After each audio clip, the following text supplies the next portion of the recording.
Hi folks, thanks for checking this video out. In this video I would like to introduce an Erlang coding tool called ZX. It is a suite of different utilities and commands that helps make Erlang projects easy to template from the tool, run during development, package and deploy in a simple way, and then execute on the client side in a simple way, simple enough that a lay user can do it, so that normal users that don't know anything about Erlang, don't care what language a program's written in or anything, can just pick your program and run it without having to do a release or be an Erlang engineer and know how to install something and whatnot. This also incidentally makes things easier on the back end, on the server side as well, but that's not really the point of this project. The point of this project is not to replace rebar.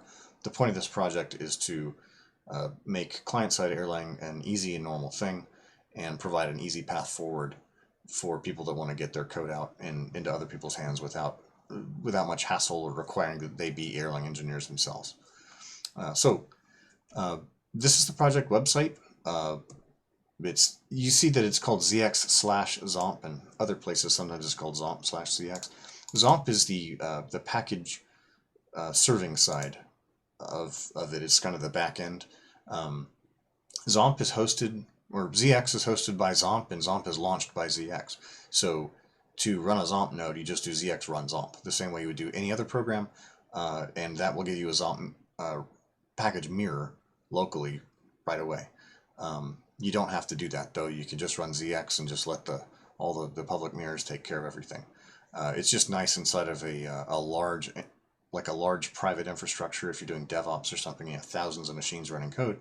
It's kind of nice to have a local mirror, because then there's no need to worry about if there's outside access or not to get things running. And you can create your own code realms, host that locally as the prime Zomp node for your private code that you don't want others to see, while you're also mirroring from that same node all the external code that your project depends on. So you kind of have everything in one spot, and you don't ever run into that. You don't have that situation where, oh no, GitHub is down, we can't build to the next thing or whatever.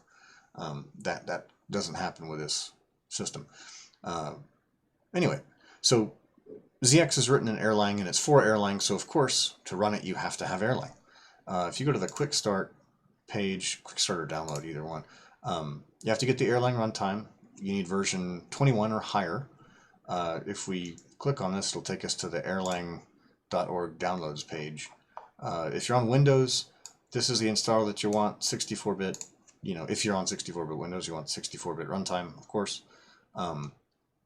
And the more common case these days still, of course, is that people running Erlang programs are usually Erlang programmers, and developing Erlang on Windows is developing Erlang on Linux or OS 10 or BSD or whatever, any kind of Unixy system, is a lot smoother than doing it on Windows for a number of reasons.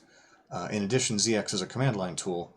Then of course using command line tools is just a lot easier under a shell like you find on a Unix type system. So the more typical case than the Windows thing is to get Erlang and install it from source using curl. If you go to the bottom down here at this page, there's a link to that thing called curl. What curl is like a bash or ZSH, I'm not sure, maybe it's both. Anyway, it's a shell script that takes care of all the mess underneath of configuring the Erlang runtime to build. Erlang runtime is actually really simple to build. The most annoying thing about it is getting the package dependencies together for whatever distribution you're using. Once you've done that, though, staying up to date with the latest Erlang is as simple as telling curl to just build the latest runtime. It's really, really easy. So I do recommend curl very strongly, and it's a great way to manage multiple versions of Erlang installed at the same time. So if you're curious if your client code's going to run on different versions of different versions of the Erlang runtime, then having curl is a real bonus, because you can just kind of flip between them as you do testing. As I said, the dependencies, I made a different version of this video earlier and I forgot to mention this. The dependencies, I've made a page here, building Erlang R23 on Debian or Ubuntu. This is pretty much the steps from a vanilla install. You need to install these things. I make a VCS directory here. I explain it there. That's just my version control directory. My backup scripts know to ignore that one because Git takes care of all that stuff. We're going to clone curl, run symlink curl from our bin directory, then build 23 and install it, and it just works. And that's great. The last step here is this line, wget, the getzx script is the next thing we're going to care about here. So if we've got the runtime, that's too small to see. If we've got the runtime, we can see this, right? If that works on your system, then the next thing you need is ZX. And getting ZX, the line that I mentioned over here, is the same line right here. All this does is you copy paste that line into your shell. It's going to download the getzx script and run it. The ZX script, you're free to read it. It's very short. All it really does is this. It downloads the ZX source from the ZX site, unpacks it, and then ZX knows how to build itself. So that's it. It does its thing. From that point, after you've installed ZX, anytime you run ZX, it will always make sure that it's on its latest version. Because as I said before, ZX is hosted by Zomp. And that's something that Zomp does for all hosted code, is it makes sure that clients have access to the latest version of whatever they're running. So if you've done the install step, and when you do the install step, you'll see this. Pretty much, just like this is you just manually doing the things, and then this is what would happen. We should be able to do ZX version, and it should show us a version. If that works, then we're good to go from this point. What ZX lets us do from the command line is run programs. Any program that is in a realm that your ZX installation has visibility on. A realm is like a repository source for aptitude or RPM or whatever. So if we can see a realm, and remember, realms can be mirrored by anybody who wants to run a Zomp node.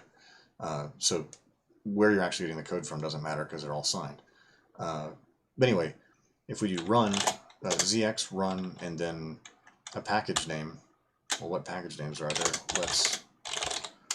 Let's list the realms. So OTPR is a default realm. Everyone's got that. That's the open source realm. List the packages in OTPR. Okay, so we want to run, let's run Minesweeper just because. So ZX run. Now I can, if I put OTPR as a prefix, then it will of course get that. Because OTPR is the default realm, you can omit OTPR and it'll just automatically be in there. But if you're running code from a different realm, then you need to put the realm name, you need to prefix it. So in this case, I'll just do OTPR Minesweeper. And this is going to run a GUI program that I wrote a couple months ago when I was bored. That's the Erlang version of Minesweeper. So here we can play the game until, yeah, I died. Okay, so that's all that is. Now you notice it showed us this. It showed us a complete starting GUI, OTPR, Minesweeper, and then a version number. That's because if we don't put a version number explicitly at the end, it will always run the latest version. If we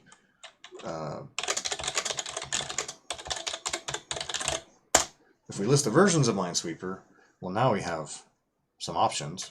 So remember, I can omit the OTPR at the beginning because that's the default realm, but it's not important.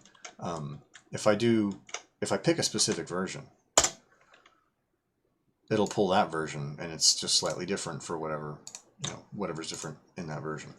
We'll play. Now, if I go back to run Minesweeper again, and again, we can omit that. You notice there's no build step happening here. That's because this package has already been called once, which means that the main package has been pulled. The dependencies in that package are now known. They've all been pulled. Everything's been unpacked and built one time. And for every version, every patch version of any program that's in the ZX world, all the dependencies are statically defined, so they're locked. There are no automatic updates or fuzzy version dependencies in anything. So if you've run a program one time, you've got that program locally cached. All the object code's already been built. So there's nothing else to do. You just run the program immediately. So running things a second time is always faster. So that's the command line way to run something. There is a GUI front end for users. Doesn't have many developer features. Actually, it only has one developer feature right now, which is more of a system administrator feature, which is to run Observer. Anyway, there is a GUI application browser called Vapor, which you can run. And I'm running Vapor from the command line here. There's also, you can set that up as a clicky icon, and in particular on Windows, where development's hard to do anyway, and running things from the command line, because you have to, call link versions of ZX and things to make things work right on Windows. The standard way to run programs on Windows is to use Vapor. So if you're on, I can show you real quick. On Windows, on the ZX downloads page, Windows doesn't actually have an install ZX installer. It has install Vapor, and that installs ZX in addition to Vapor. And Vapor that's really the default Windows front end. You can call ZX from the command line on Windows. It's just a little bit more trouble than it's worth in most cases, unless that's the only thing you got to develop with. So anyway, Vapor's the default way to do things on Windows, and I'll show you it right now. So Vapor, this is like, it lists any GUI applications that we can see. And this is still beta ugly right now. This is the disgusting version of it. It works, but it's not as pretty as it's going to be. In the future, I want to make these project descriptions. This just shows whatever you would see if you do ZX describe and then a package name right here. And then Vapor's already running, so you can't run it twice. So that's just gone. But like if we want to run Minesweeper from here, we would open Vapor and then just pick run Minesweeper and it runs. Next time I run Vapor, of course, doesn't have to build itself, because Vapor is also just another ZX program. It's a ZX program that runs like any other ZX program, which also means that it auto-updates itself. It uses ZX facilities to request launching of another project for you in a graphical way. So for Windows users, they click Vapor, they're browsing projects, and they just pick whatever they want to run, it runs. And they can do that from anywhere. As long as they have internet access, it works. The one feature that's kind of developer, system administrator type thing for that's in Vapor right now is this tool, Observer, which if you're an Erlang developer, you know what this is. This shows us inside of the Erlang runtime what's going on. So we've got load charts, we can see memory allocation, we can see scheduling, we can see every application that exists on the system. So here we've got Vapors running, we've got ZX also running. These are all the processes that are involved in ZX, these are all the processes involved in Vapor. If we pick Minesweeper again, we'll see Minesweeper get added to this list. Whoa, that's crazy. So here's Minesweeper added to this list. Now, because we ran something in the Vapor GUI, set it to go away, it's gone. Minesweeper's running now, and if we kill that, everything will just clean itself up, and there's, you can watch your things run. When you're in development, that's actually kind of useful to look at Observer while you're doing stuff. For lay users that they're not system engineer types that are probably using Windows, you can write a GUI program on Linux. The typical, in my company we use this right now, we'll write client-side GUI applications that talk to server-side Erlang applications, and the users will click Vapor and pick a program, or you can just make a launcher for that calls ZX directly. The same way the Vapor clicker icon thing calls ZX to open Vapor, you can make a Windows icon for a specific application that opens in the background, or that opens the way that Vapor would have opened it. So you can make, that's a future feature for Vapor actually, is to pick a program from the list and then make a desktop launcher for it. That's not in yet, but it's coming. In addition, inside Vapor, I mentioned that there's not really any developer features yet. Because Windows is such a challenging environment for Unix-style development, I'm looking at putting interfaces inside of Vapor to all of the back-end functions that ZX has, all the functionality that ZX has, so that developers that are stuck on Windows for whatever reason, or maybe they're just figuring out what in WX, what GUI stuff actually works with Windows the best, they can do their development there and use ZX features just from the GUI, from the Vapor interface. So that's a plan that's, in addition to beautification, having like icon launch buttons that you can pull from a web resource from your project to put into the launcher and make it prettier, make it look a little bit more like Steam than it does right now, because right now it's just really, really basic.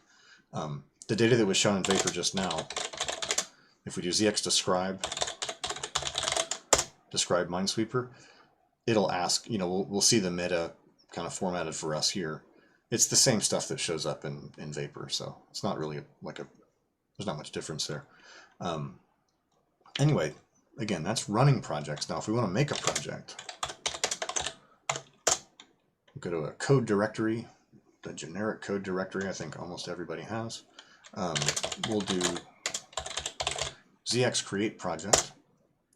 And when we run ZX create project, we get project type. So select project type. We've got traditional Erlang service application. That's any kind of a chat server or a web server or streaming server, game server, all the kind of backend services that Erlang is super famous for and dominant in the hyper concurrency, robust kind of server space. That's that number one traditional Erlang app, that Erlang application, going way back. That's what this is.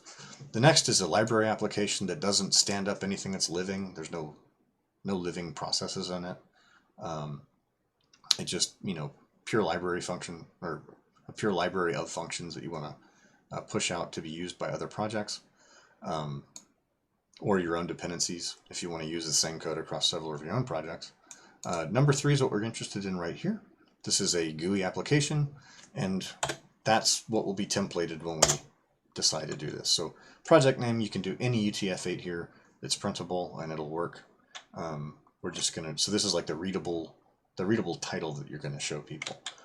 So we'll call this project show args, because the templated project, that's pretty much what it does. It opens a window. There's enough code in the template that you can execute the project as soon as you create it, and it opens a window using WX, and it prints out whatever the arguments that it received from the command line. So show args will be the name of it. Package realm, as I mentioned earlier, OTPR is the default realm. It's the only one configured on this. This is just a vanilla installation of ZX, so OTPR is all that it can see right now. So since there's no other realms, it'll just pick that by default, and you can change it if you have to later while you're developing your project. Package name, this is important. There are rules about package names. So show args, so I'm just going to do show args. That's going to be our package name, but it has to be lowercase like that.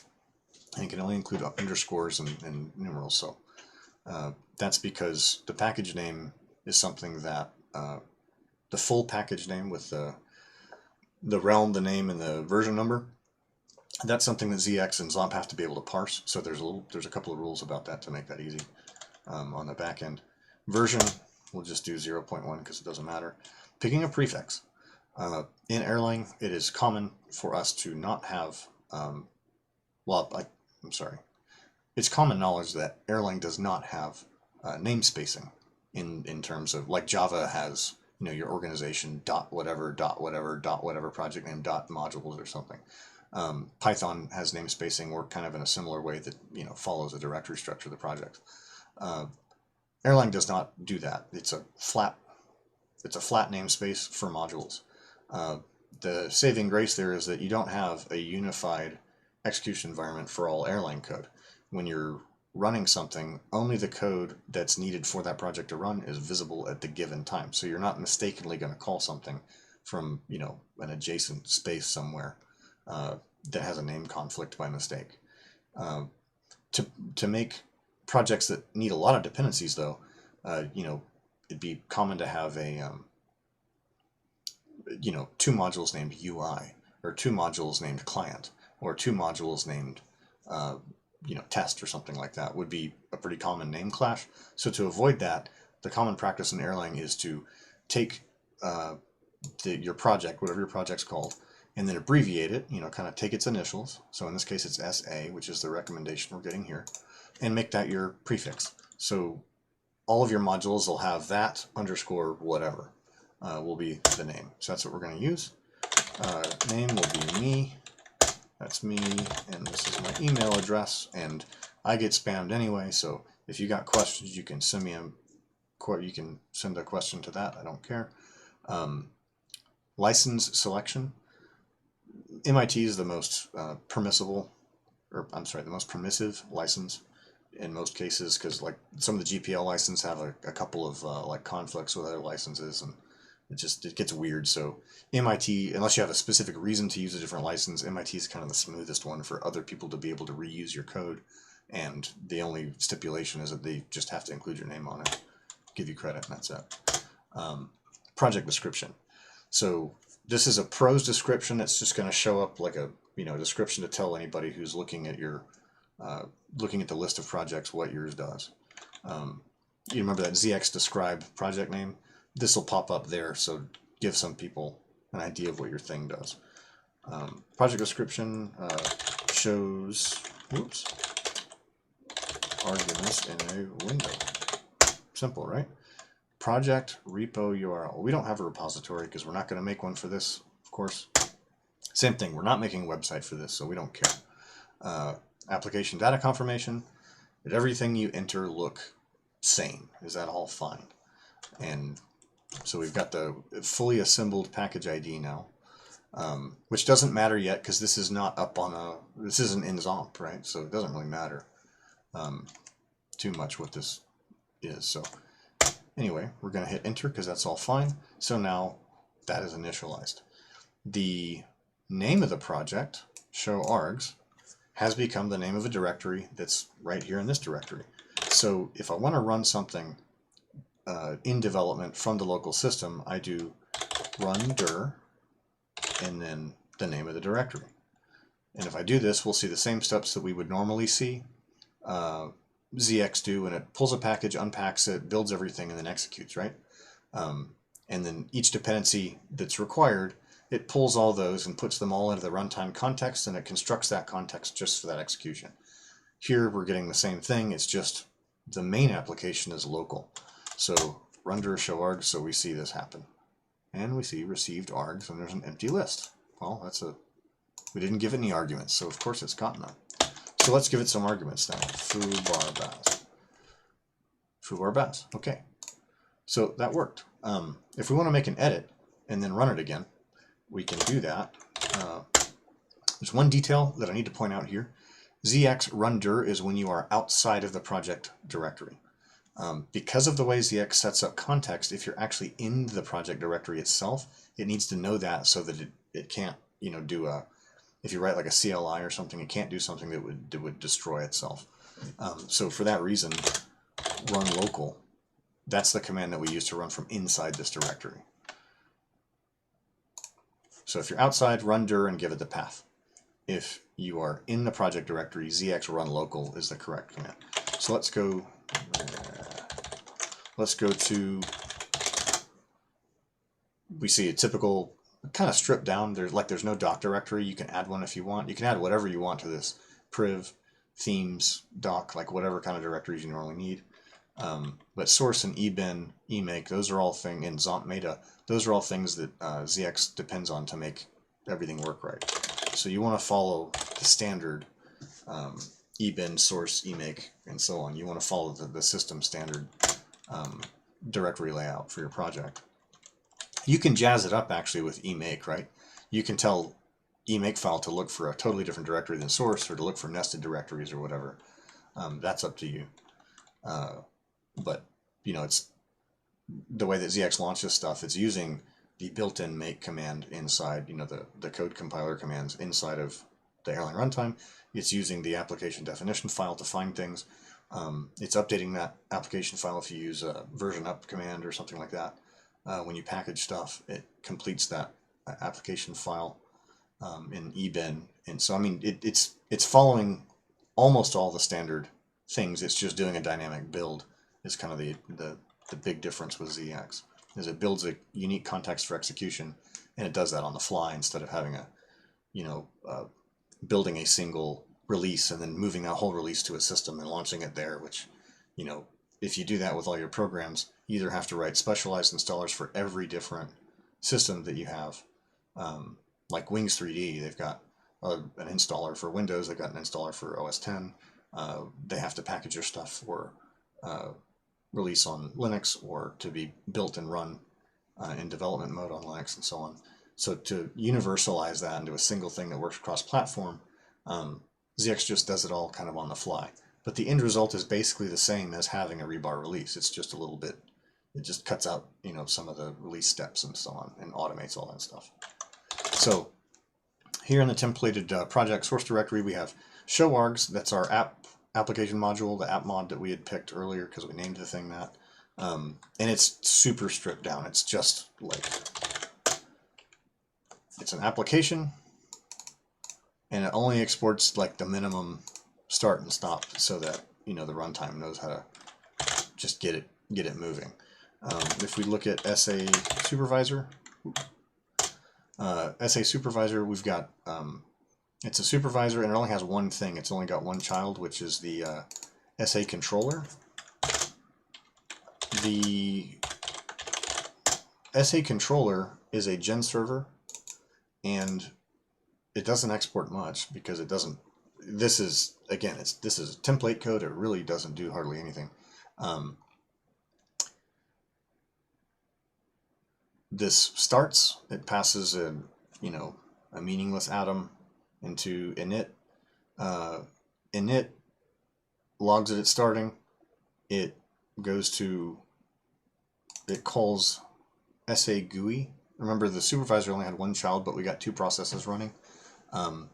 That's because we have the control process that's in its own context and have its, you know, it's independent of the GUI management process, because that process is linked together. It's tied together with the WX graphical server, and it's handling of world events. And if you make all the processing happen in the GUI thread, the GUI process, then you can have blocking, like frozen application issues if you're doing large processing, and you don't really want that. So we do GUI processing, stuff inherent to GUI processing over there. And we'll do core program state management over here on this side.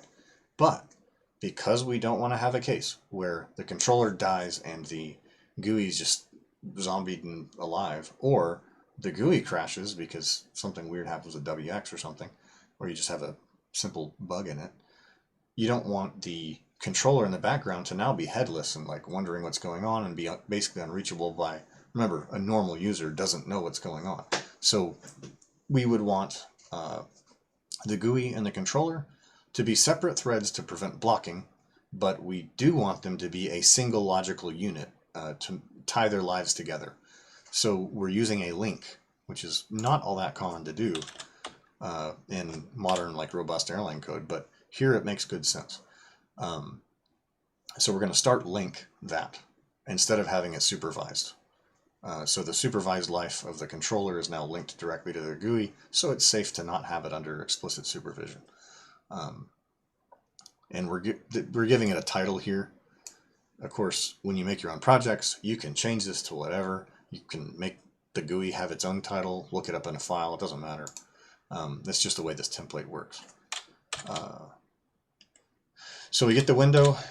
The window is the only state variable that we actually handle here because we don't really have state in this, the template project that doesn't have anything to track. This is probably the one interesting weird call here, is we call the ZX daemon to tell us what the arguments are. Remember, we called ZX. We didn't really call show args. We called ZX. ZX is what started up, or built and started show args for us. So ZX is the one that knows what the arguments are, and the ZX daemon knows all of the execution context that applies. It can also do things for you like make network requests to a Zomp node. It can check if there's a new version, or it can subscribe to updates actually of this. Like if we made this project and it was in a Zomp realm already, and we're just a normal user and we're running from Zomp, ZX would call Zomp, get the package, build it, and run it. We as programmers on our side, we can tell our program to subscribe to updates of our own program from Zomp. So if I make a new version, go up to Zomp, and maybe there's some reason that it's necessary for all clients to always be on the same version at the same time. So when you push a new version, everybody automatically rebuilds and restarts. Any kind of behavior like that, whatever reaction you would want to program into, your program identifying that there is a new version of itself available from upstream, you can subscribe in the ZX daemon to that and receive updates about those type things. In addition, what we're doing here, you can ask the daemon what were the arguments from the command line that were passed in, and then you can parse those and do whatever with them that you want. All we're doing here is we're getting those arguments, and then we're telling the GUI to show them. So how is show implemented?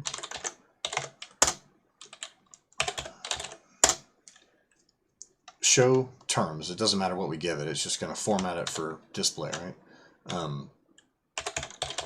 And of course, this is WX object cast.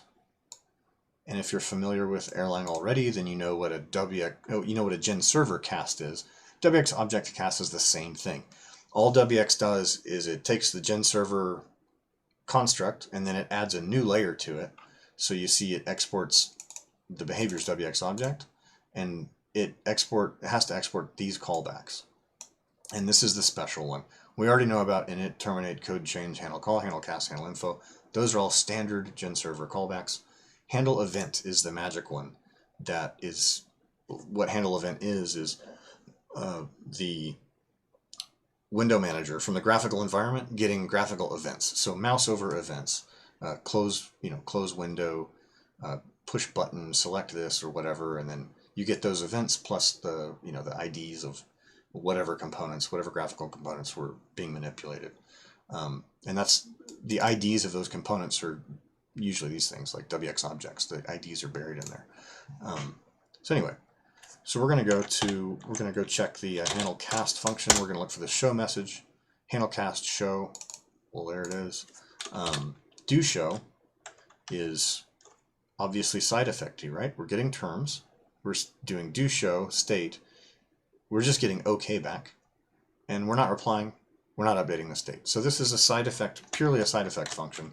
And of course, we know what that side effect is. We're going to display this stuff in the text field.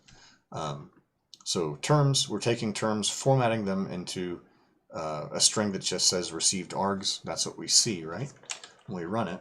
And then we take the text control and we say this text controls should have this value. And that's all it does.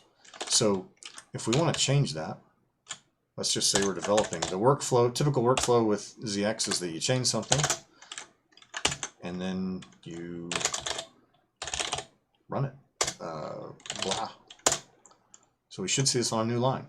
Received args, blah. Yep, and we see that just recompiled the module that we messed with. It's really simple. There's nothing magic to this.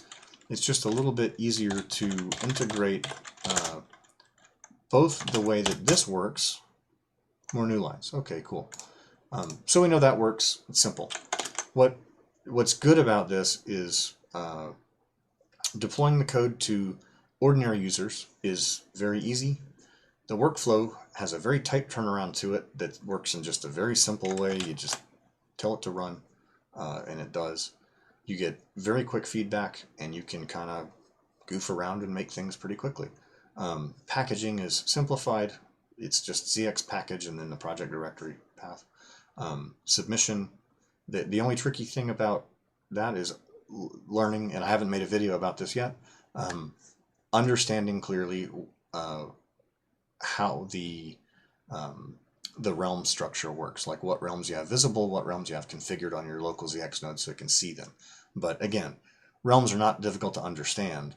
It's just that they're, people aren't familiar with the term mostly, and very few people have, these days, very few people have worked with like Linux package management or done a lot of package hosting or packaging on their end. ZX automates all the packaging, so you don't have to learn how to do that stuff. But the fact that there are different repository sources out there that would need to be configured, that's a system administration issue. It's an easy one to deal with, and Vapor actually provides a way to like pick a realm file and import the realm keys and stuff automatically so that normal users don't have to know about that. But it's like, imagine if Steam had multiple sources. That's kind of what it is. So yeah, if you want to run a private like closed source realm or something, and you've got users, then you would need to tell the users, like, you install this as a launcher, but you have to configure that launcher with this file. Or you could script that for them too. You could make your own installer layer on top of the install Vapor exe. You could make your own installer with like Nisys or any of those Windows installer things that are scriptable, and just have ZX import your realm file with it. That's all possible too. Anyway, Vapor is still in beta. It's still beta mode right now. ZX is actually being used in production right now already. So is Zomp. All the base cases work really well. But of course, if you find anything that's crazy, let me know. On Windows, there is one weird thing, and it's an Erlang runtime issue, where when you run an Erlang project, any Erlang GUI code or anything, it will open up one of these empty, silly command windows for there's no real reason for that. And that's just because Erlang is built in windowed mode. It's not built in a mode that will let itself be invisible while it displays something else on the screen. So that's a common build style issue on Windows. And I think probably the Erlang solutions guys who build the Windows release of Erlang probably just haven't had this case yet. It hasn't been common to do client-side Erlang. So this is the first, ZX makes that an easy thing to do, but before now it was not easy to do, so it was not a very common case. But now it can be, and I hope I hope to see people making interesting things on that, and I would really like to get a little bit of time to make Vapor a little bit prettier, because it's a pretty nice. It's nice to be able to write the same language on the client side and the server side, and use. I mean, Erlang talking to Erlang is so much nicer than Erlang talking to 50 other languages, and having to shove everything that should be typed in a strong way, pushing it through a string-based serializer like JSON or something, where you can things can sometimes get weird there, or having to go to XML or something like that. So anyway, that's ZX. Thanks for watching this video, and I hope if you try it out and you have trouble, let me know. I would like to find the problems with this and make it as smooth as possible for people to use, because Erlang is just such a super fun language. It's so small and tight, and the runtime side of it, the OTP parts of it, are so big and handle so many good things for us that it's a really enjoyable thing to use. So let me know what you guys think, and if you've got any feedback or comments, or if you just want to tell me how much it sucks, just feel free. Thank you.